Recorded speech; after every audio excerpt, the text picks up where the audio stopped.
Hey hey hey, hola Indomax Indo Magazines. Nah, 3 berita yang cukup panas. Kali ini yang pertama datang lagi dari Indonesia, yang kabarnya akan mengajukan usulan aturan kepada PBB terkait kapal selam nuklir. Proposal aturan ini pun disebut dengan Indonesian Paper. Lantas, apakah isi dari Indonesian Paper itu? Setelah ini kita bahas, bosku. Kemudian berita kedua kali ini datang dari Asia. Akibat dampak yang dihasilkan dari peperangan antara Rusia dan Ukraina, kebangkitan nuklir pun kini kabarnya mulai terjadi di beberapa negara Asia. Setidaknya ada beberapa negara besar yang mulai kembali mengembangkan kekuatan nuklirnya ini, bos. Nah, di wilayah Asia manakah dan negara-negara mana sajakah itu? Apakah ada Indonesia? Setelah ini kita bahas. Kemudian berita ketiga yang tak kalah panas. Negeri tirai bambu China pun kini kabarnya tiba-tiba menyiagakan rudal pembunuh kapal induknya, bos. Di mana rudal itu tak lain tak bukan adalah rudal Dongfeng DF-17. Nah, mengapa tiba-tiba Dongfeng ini kembali disiagakan? Apakah terkait dengan kedatangan Ketua DPR Mama Rika yang kabarnya akan datang ke Taiwan? Penasaran beritanya?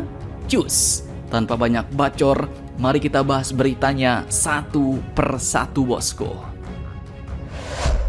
Oke, berita pertama kali ini datang dari Indonesia yang kabarnya tengah bersiap mengajukan sebuah proposal terkait aturan kapal selam nuklir yang disebut dengan Indonesian Paper kepada PBB. Dikutip dari banyak sumber berita berikut, hal ini pun ternyata berkaitan dengan agenda PBB yang akan menggelar konferensi soal peninjauan NPT atau Perjanjian Non-Proliferasi Nuklir di New York, Amerika Serikat mulai dari tanggal 1 sampai dengan 26 Agustus ini, bos. Proposal yang disebut sebagai Indonesian Paper itu pun bertajuk Nuclear Naval Propulsion yang berkaitan dengan potensi resiko dari kapal selam bertenaga nuklir.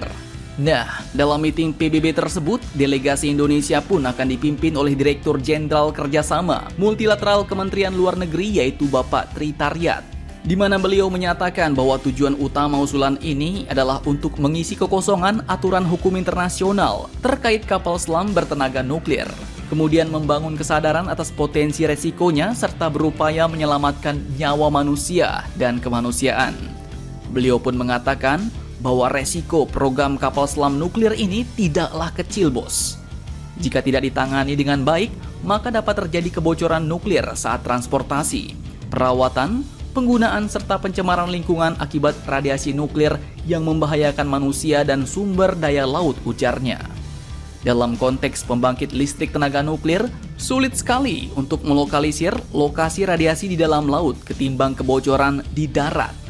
Belum lagi potensi pengalihan program kapal selam bertenaga nuklir untuk menjadi program pengembangan senjata nuklir.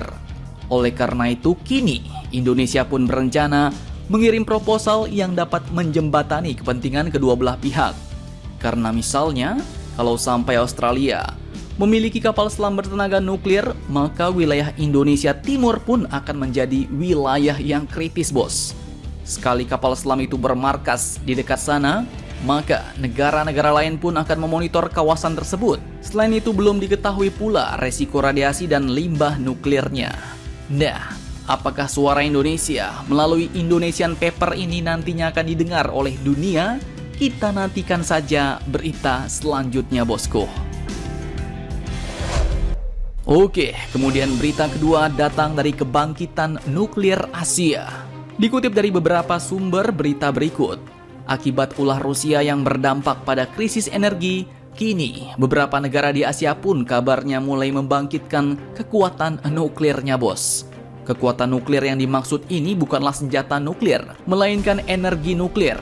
Pengembangan nuklir sebagai sumber energi ini pun didasari oleh ancaman krisis energi yang saat ini sedang melanda dunia, bos. Mengutip Al Jazeera, setidaknya ada beberapa negara besar yang mulai kembali mengembangkan hal ini. Kebanyakan berada di wilayah Asia Timur dan juga Asia Selatan. Nah, negara-negara mana sajakah itu? Apakah ada Indonesia? Oke, masih dari sumber-sumber berita yang sama, negara-negara Asia yang membangkitkan kembali kekuatan nuklirnya ini dimulai dari negara Jepang, bos.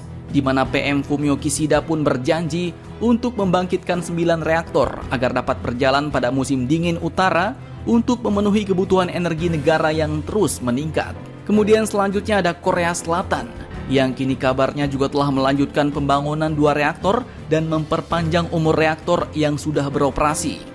Kemudian ada China dengan 52 reaktor nuklir yang sedang dibangun. Bahkan World Nuclear Association pun menyebut Beijing memiliki proposal untuk penggunaan 150 pembangkit nuklir, bukan kaleng-kaleng. Kemudian negara-negara selanjutnya adalah India dan negara Pakistan, di mana kedua negara yang bertetangga ini memiliki rencana ambisius untuk memperbesar kapasitas nuklir mereka yang sudah cukup besar, di mana kabarnya mereka pun akan memulai operasi atau memulai proyek nuklir baru dalam beberapa bulan terakhir ini. Dan yang terakhir adalah negara Taiwan. Negara-negara ini pun mulai ngebut kembali menggarap energi nuklirnya imbas dari krisis energi yang tengah melanda dunia saat ini akibat peperangan Rusia-Ukraina, bos. Bagaimanakah dengan Indonesia? Kapankah kita mulai menggarap? Kita nantikan saja berita selanjutnya, bosku. Oke, kemudian berita ketiga yang cukup panas dikutip dari Shindo News. Negeri Kung Fu Panda China pun kini kabarnya mulai menyiagakan rudal-rudal Dongfengnya, bos, yaitu rudal DF-17 yang dikenal sebagai rudal pembunuh kapal induk. Hal ini pun terjadi di tengah kabar Ketua DPR Amerika yaitu Nancy Pelosi yang kemungkinan akan berkunjung ke Taiwan. DF-17 yang juga diklaim sebagai rudal hypersonic ini pun diperlihatkan militer Beijing untuk merayakan 95 tahun berdirinya Tentara Pembebasan Rakyat China, di mana hari ini tanggal 1 Agustus 2022 juga merupakan hari ulang tahun ke-95 PLA China dan hari dimulainya lawatan Pelosi ke negara-negara Asia. Kantor Pelosi pun sebelumnya merilis pernyataan bahwa Ketua DPR Amerika ini akan memimpin delegasi Washington untuk lawatan ke Singapura, Malaysia, Korea Selatan, dan juga negara Jepang. Sebelumnya santer diberitakan bahwa beliau akan berkunjung ke Taiwan, bos. Namun setelah China marah dan Xi Jinping mengancam, ternyata tiba-tiba Taiwan pun tidak disebut sebagai wilayah tujuan kunjungannya, begitu juga dengan Indonesia. Nah, jadi bagaimana menurut kalian tentang China yang tiba-tiba menyiagakan rudal-rudal Dongfengnya ini di tengah kunjungan Ketua DPR Amerika ke wilayah Asia? Silahkan kalian cocor-bacor di kolom komentar, bos. Akhir kata seperti biasa, admin ucapkan, tetaplah kalian barbar dan jangan santuy terus. Demi Indonesia maju, salam Indomax, Indo Magazines.